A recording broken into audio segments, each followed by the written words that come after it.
మన లైఫ్‌ను మెటల్స్ లేకుండా ఇమాజిన్ చేసుకోవడం చాలా కష్టం.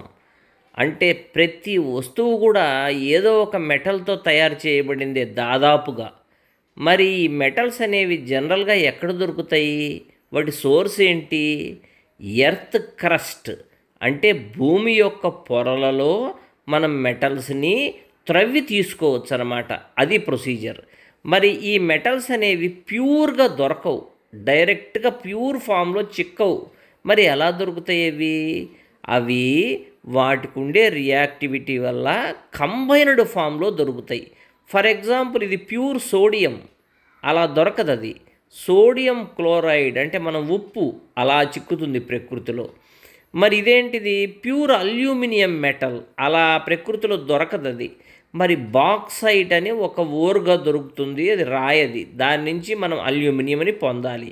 ఇది ప్యూర్ ఐరన్ చాలా మెత్తగా ఉంటుంది. అలా దొరకదది. హెమటైట్ నుంచి మనం ఎక్స్ట్రాక్ట్ చేయాల ప్యూర్ ఐరన్‌ని. మరి అలానే ఇదేంటిది ప్యూర్ జింక్ అది కూడా మనకు నేరుగా లభించదు. దీన్ని మనం జింక్ సల్ఫైడ్ నుంచి ఎక్స్ట్రాక్ట్ చేయాలి.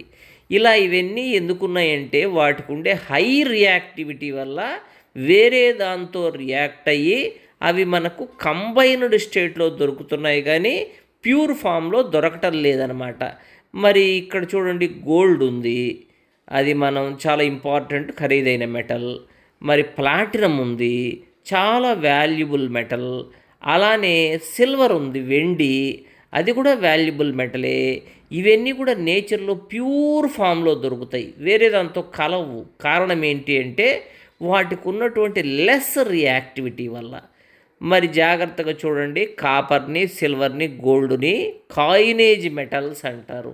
ఎందుకని అంటే వీటితోటి మనం జనరల్‌గా నాణేలు తయారు చేస్తాం. అందువల్లనే వీటిని మనం కాయినేజ్ మెటల్స్ అంటారనమాట.